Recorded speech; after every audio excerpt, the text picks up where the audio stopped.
Mi smo danas obavili dva važna sastanka ovde sa svim ljudima iz različitih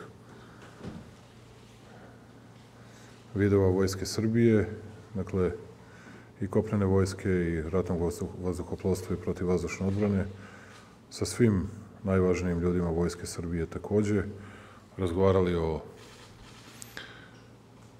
vojno-bezbednosno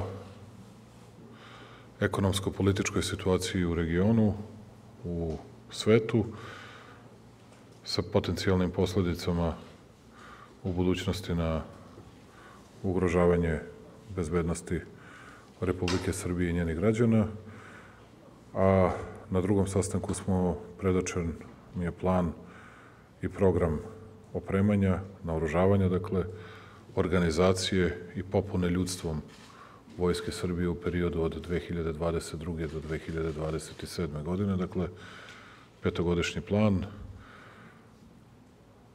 Ono što je važno, to je da istaknemo nekoliko tačaka. Pod jedan, komplikuje se bezbednosna situacija u celom svetu. Pod dva, komplikuje se bezbednosna situacija u regionu i shodno tome Republika Srbija mora da razvija i dodatno snaži svoje vojne kapacitete kako bi Vojska Srbije bila dovoljan odvraćajući faktor za svakog potencijalnog agresora na teritoriju Republike Srbije.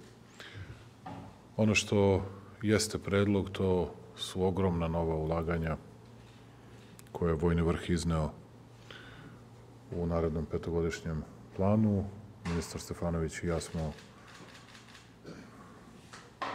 i slušali i razgovarali o svemu tome i ono što je potpuno jasno, to je da ćemo u najmanju ruku na godišnjem nivou morati da izdvajamo više od 500 miliona evra više nego što smo izdvajali do sada. Potrebe i zahtevi vojske su 700 plus miliona evra više od onoga što smo recimo uložili ove ili prošle godine. Dakle, to je još jedan de facto vojni budžet, imajući u vidu svu složenu situaciju sa kojom se danas suočavamo.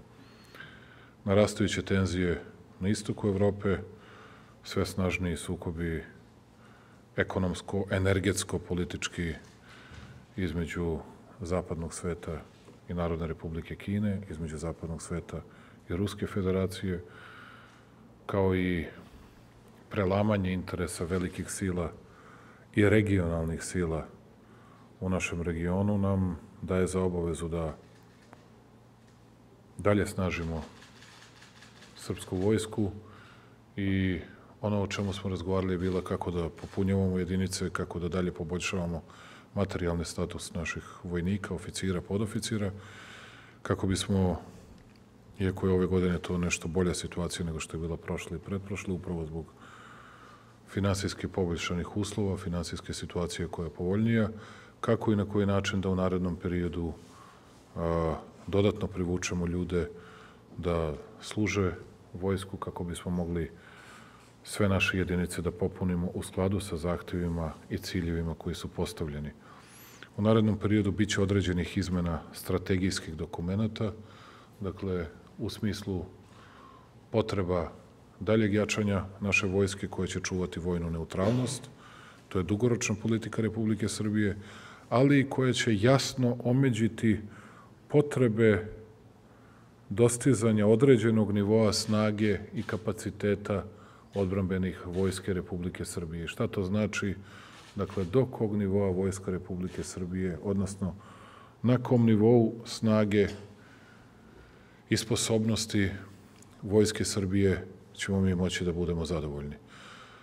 Mi, kao što znate, već pre kraja godine očekujemo posebno protivoklopna oruđa koja stižu iz Ruske Federacije, korneti koji će nas značajno osnažiti našu kopnenu vojsku, ali osim toga očekujemo značajna pojačanja u opremi i naoružanju u 2022. godini, ali ono što su pripremili, dakle, ljudi iz Ministarstva odbrane i Vojske Srbije bi značilo da ukoliko bismo obezbedili ta sredstva da bi strahovita pojačanja stizala u periodu od 23. do 25. Posebno smo razmatrali, osim protivvazdušne odbrane, razmatrali smo stanje lovačke avijacije i ono što je važno, po prvi put da smo ozbiljnije razmatrali stanje lovačko-bombarderske avijacije.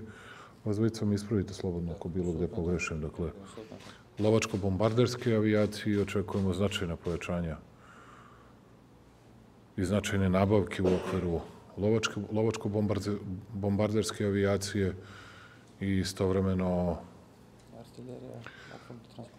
artiljerija i oklopne transporteri. Videli ste danas, ste mogli da vidite na ovoj vežbi, ovo je naših ruku delo 155 mm specijalna haubica, dakle Nora. Za bukvalno pola sata smo skratili vreme dejstva, pripreme za dejstvo i reagovanje sa ovim novim mašinama. To su ubitačne haubice, nikada ne bi stajale ovako blizu jedna drugoj, jer će svaka od tih haubica uvek biti meta neprijateljskih dronova, bespilotnih letelica, ali nismo imali više prostora da bismo mogli samo da vam prikažemo kako i na koji način te naše Nore dejstvuju. Inače, to je proizvod srpske odbrambene industrije i već smo čak i na teritoriji zemalja Evropske unije uspeli da prodamo značajnu količinu samohodnih haubica Nora. U svim, od Pasarsa, Tamnave, digitalnog ognja, morat će da bude značajnih pojačanja u svim delovima kopnene vojske što se tiče naoružanja i opreme, ali pre svega morat ćemo da imamo više vojnika, dakle, i više ljudi i u skladu sa tim ćemo nastaviti da povećavamo životni standard naših oficira, podoficira i vojnika i verujemo da ćemo u svemu tome uspeti. Ono što karakteriše jednu zemlju, da sad van ovog profesionalnog dela kažem nekoliko reči, ono što je za jednu zemlju važno, to je da ima rešeno 3 elementa da bi mogla u savremenom svetu gde je svako svakome vuk, dakle, da obezbedi sigurnost i granice svoje zemlje, pod broj 2, time sigurnost i bezbednost za svoje građane, pod 2, da energetski obezbedite svoje zemlje, što znači da imate dovoljno struje, gasa i nafte, i pod 3, to je da imate dovoljno hrane i vode za budućnost. U tim okvirima mi smo danas razgovarali kako da mi imamo recimo 100% popunjenost rezervi hrane za našu vojsku, ali to 100% popunjenost na nivou od 15 dana. Zašto na nivou od 15 dana samo? Zato što se računa da ukoliko bismo bili napadnuti, da se tada prelazi na takozvanu ratnu proizvodnju, ali smo mi rekli da u uslovima drugačijih sistema i svega što se promenilo, da je potrebno da se te rezerve povećaju na 2 meseca. To ćemo da radimo i sa našim robnim rezervama, ne sluteći ništa, već želeći pre svega da kažemo ljudima da smo mi organizovana država, sposobna država, domaćinska država, koja je u stanju da uradi i sa robnim rezervama koje potpadaju pod Ministarstvo trgovine i sa vojnim rezervama, od hrane do municije do svega drugog, da upravljamo na najcelishodniji, na najodgovorniji i na suštinski domaćinski način. Za one koji pitaju za energente šta nas briga, kolika je cena gasa i tako dalje, samo hoću u 2 rečenice da objasnim, da biste razumeli šta nas briga i za cenu struje i šta nas briga za cenu gasa. Biće veliki lomovi u regionu pre svega, ali biće veliki lomovi u Evropi. Neću ni da vam pričam po svetu, samo zbog cena struje i gasa u ovom trenutku. Gas je danas 1250 na berzi dolara na 1000 kubnih metara. To je, ljudi, 4,5-5 puta više od cene koju mi danas plaćamo i koju ćemo da plaćamo još 5,5 meseci. Ali morate da imate u vidu da mi imamo količine koje su nam ograničene, koje uzimamo, ograničene ugovorom od ranije. A mi danas, recimo, imamo 6,5 miliona redovno na dnevnom nivou kubnih metara gasa koje dobijamo po $270. A šta da radimo kad je hladan dan, recimo danas ili za 10 dana kada će biti mnogo hladniji i kada su naše potrebe na 10 miliona kubnih metara? Šta da radimo sa dodatna 4 miliona kubnih metara? Samo izračunajte koliko bi nas to koštalo da plaćamo po punoj ceni. U odnosu na ovu cenu to je skoro 4 miliona evra više na dnevnom nivou. Samo razmislite, a mi smo, pogledajte, u koliko boljoj situaciji nego svi drugi. Razmislite kako je onima koji nemaju cenu od 270. Oni bi morali plate 10 miliona na dnevnom nivou. Struja juče, mi smo juče dali manje količine jednoj zemlji u regionu. Imali smo višak struje, dobra hidrologija, dobra akumulacija. U Perućcu imali smo dovoljno instalisane, ne samo instalisane snage, nego smo u Bandu imali dovoljno struje. I prodali smo, nije važno, određenu količinu električne energije. Prodali smo je po ceni od 499 evra po megavat satu, nas je koštalo 52 evra. Dakle, desetostruko skuplje smo to prodali. Na tržištu nema struje. Nema struje, ljudi moraju da imaju struju. Morali su da kupe po nas desetostruko skuplju. U regionu Crna Gora, Makedonija, Albanija, oni ljudi kupuju na dnevnom nivou po 350, 380, 400 evra. Na dnevnom nivou kupuju po 50-60% potrebe. Da vi razumete o čemu govorim? Dakle, zato vam govorim, sve se usložnjava. Nedostaje 70 milijardi kubnih metara gasa u Evropi. Samo u Evropi. Kina kupuje sve. Kupuje ugalj, kupuje tečni gas, sve iz Afrike, Južne Amerike, celog sveta, odakle stignu svaku količinu. Sve se komplikuje. I sve se dešava neverovatnom brzinom. Neverovatnom brzinom. Pred našim očima.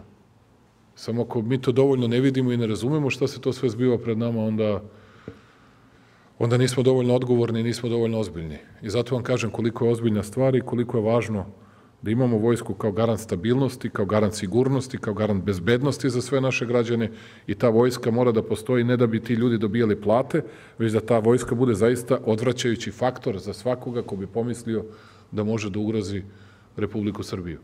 I u skladu sa tim smo donosili mere, sutra ćemo imati sastanke i sa namenskom industrijom kompletnom iz Srbije, jer značajan deo, koliko smo računali, negde oko 200 i nešto miliona evra su naše narudžbine na godišnjem nivou od naše namenske industrije. Sam tačno to izračunao. Dobro. I to će vjerojatno morati da ide na preko 250 miliona evra od narudžbina samo iz naše namenske industrije. A i našu namensku industriju moramo da pojačamo, moramo da osnažimo. Jer ja ne mogu da razumem da ne možemo da povećamo sa proizvodnje od 12 malih Miloša i tako dalje. Prosto ne mogu da razumem. Ali možda im trebaju naše narudžbine veće da bi oni mogli da pokrenu serijsku proizvodnju i tako dalje. A za mnogi od tih stvari imamo, za mnogi od tih proizvoda imamo tržište po celom svetu. Svi kupuju sve što stignu, nego više nemate gde i od koga da kupite. Eto možda kupite gas, niti možda kupite struju, osim po nenormalnim cenama. A da ne pričamo o oružju. Sve skače. Sve ode u nebesa. Ono što smo planirali da platimo 650 miliona, prvo smo planirali 570, pa ispadne 650. Da nismo uzeli za 650 miliona evra, koštalo bi nas sad 900 miliona. Sa samo nekoliko meseci zakašnjenja. I to vam pričam ne u dinarima, nego u evrima vam pričam. I dolarima.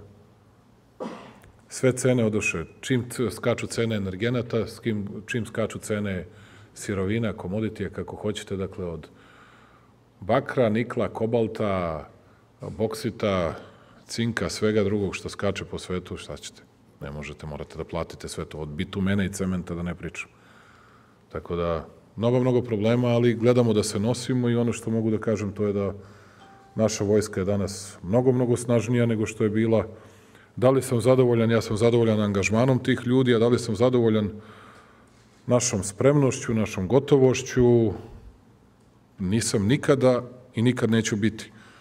Ali sam mnogo zadovoljniji nego što sam bio nekada. Pa sad vi izvucite zaključak. Čak i kad budemo mnogo jači, neću biti zadovoljan. Jer znate, kad god napredujete, da vam objasnim kako to ide. Mi ćemo sada otvorimo put Čačak-Pakovraće. Samo digresije. I reći ćemo super spasen je Čačak. Ali ćemo da imamo paklene gužve od Pakovraća do Požege. Tako vam je ovde. Kupite 14 lovaca, pošto nismo imali ni jedan. A onda vidite, tih 14 lovaca nam nije dovoljno, jer tek tada otkrijete da u stvari možete da radite tek ako imate 2 eskadrile po 12, znači morate kupite još nekih 12 aviona. Pa kad kupite 4 Mi-35, a kupili smo, to su najbolji borbeni helikopteri u svetu ili jedan je od 2 ili 3 najbolja borbena helikoptera u svetu. Onda kažu, pa trebalo bi nam da imamo jednu eskadrilu od 8, a onda su ustanovili da ipak, gledajući rat u Siriji, da oni najbolje reaguju ili najbolje deluju ako idu u trojkama. Pa kažu, nemoj da je 8, nego da bude 3 puta po 3, da bude 9. Jel tako, Mojsilović? Da budu 3 odeljenja po 3. Tako da, znate, kad god mislite da ste nešto uradili, da ste nešto nabavili, da ste nešto napravili, otvorimo se nove stvari koje vi morate da tražite i na koje morate da radite da biste postigli rezultat. Tako onda kreće troško održavanja. To je i održavanje i ljudi, i goriva, i municije, zato što ti ljudi moraju da vežbaju, moraju da znaju da pucaju iz tog helikoptera, jer smo ih naoružali, i ataka raketama smo ih naoružali, i zemlja, i vazduh-vazduh, i vazduh-zemlja raketama, i protiv avionskim topovima, dakle, topovima protiv pešadijskim topovima od 20 i 22 mm, koliko već, tako nešto, tako? 23 i 30 mm, sve jedno, nije velika razlika. Tako da, šta god da krenemo da pričamo o čamcima, trebaju nam čamci sa niskim gazom, imamo dovoljno da pokrijemo Savu i Dunav, iako nismo zadovoljni time, ali morate da pokrivate druge manje reke. Hajde vam sad sve ne objašnjamo, ali sve u svemu nabavljamo i trošimo ogroman novac za našu vojsku i naša vojska danas je zaista, neću da kažem desetostruko snažnija, ali mnogostruko snažnija u odnosu na vojsku kada sam ja postao ministar odbrane. I srećan sam što smo velike promene doneli i što je ta vojska danas u značajno boljem stanju. A da li je to dobro i da li je to idealno, još smo daleko od toga.